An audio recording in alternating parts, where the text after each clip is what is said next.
In today's video, I'll show you guys how to install AC5Tools mod in Assassin's Creed Rogue. Check my video description for this mod download link. Scroll down and select the manual download option and select slow download option and it will start downloading.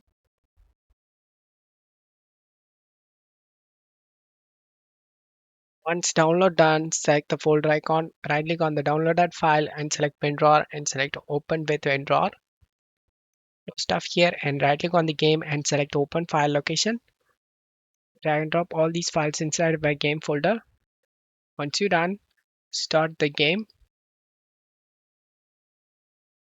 Once you are in game, press the B key to open up this menu and go to player and you can able to refill the health. Press the B key and as you can see refill. Right now I have low health. I'll show you guys how to refill.